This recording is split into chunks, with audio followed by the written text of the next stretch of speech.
In this lecture, we will implement a moving average filter in Python and see how it can remove noise from a signal. First, we need to import all the necessary Python modules into our environment. Let's run this cell to import them. Now that the modules are imported, we need to generate the signals, the noise, and finally the noisy signal. First, we generate a noiseless signal, then a noise, and then we add the noise to the signal to create a noisy signal. We start by selecting a sampling rate because for a sinusoidal signal, the sampling rate allows us to calculate the time vector. We have chosen a sampling rate of 256 Hz. Using this information, we create a time vector from 0 to 3 seconds using np.array. The interval is 1 over the sampling rate. Since 1 over the sampling rate is very small, this gives us a large number of samples between 0 and 3 seconds.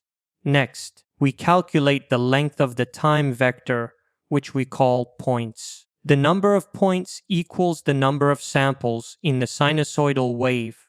Now, we generate a noiseless sinusoidal signal with amplitude 1 and frequency 2 using the equation mp.sin of 2nppft. Here, f is the frequency of the signal. Since we want to add noise to the signal, the number of samples in the noise must equal the number of samples in the signal, which is equal to points. We generate random noise using np.random.random with the number of samples equal to points. We then multiply the noise magnitude by 5 and add it to the sinusoidal signal to obtain the noisy signal. So, the process has 3 steps. First, generate a noiseless signal. Second, generate a noise. And third, add the noise to the signal. Now we can plot the noisy signal. From the plot, we can see the signal from 0 to 3 seconds, with the amplitude showing the noisy vibration. The next task is to recover or smooth the signal using a moving average filter. Up to this point, we have created the signal, the noise, and the noisy signal. The plotting steps are standard: setting the figure size, background, and tick sizes, and then plotting the noisy signal in green with the label noisy signal. The x-axis is labeled time in seconds, and the y-axis is labeled amplitude. Now we set the parameters for the moving average filter. We are using a filter of order 30, although any order can be selected. You can choose 20, 40, or any other number depending on the smoothness required. Remember, the order of the filter determines the filter window length, which is 2n plus 1. So, if the order n is 30, the filter length is 61. If the filter is centered at the 100th sample, it takes 30 samples before and 30 samples after the center, calculates their mean, and assigns it as the filtered value, following the symmetric moving average filter principle we discussed in the previous lecture. To check the size of the noisy signal, we use noisy_signal.shape0. Running this command gives 768, which confirms that the signal is one-dimensional with 768 samples. This is important because we will use a for loop to apply the moving average filter, and the number of iterations depends on the signal length. Before running the loop, we need to set up an empty placeholder for the filtered signal, which will store the results as the filter moves across the noisy signal.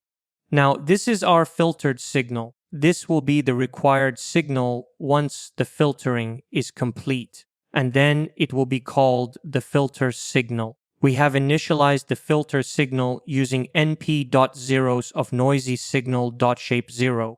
Since noisy signal.shape is 768, this command generates 768 zeros, which are stored as the filter signal. When we apply the for loop, the real values will replace these zeros using filter.shape I. Now, we are applying a for loop to implement the moving average filter on the noisy signal. The loop runs from 0 to 768 because the length of our signal is 768.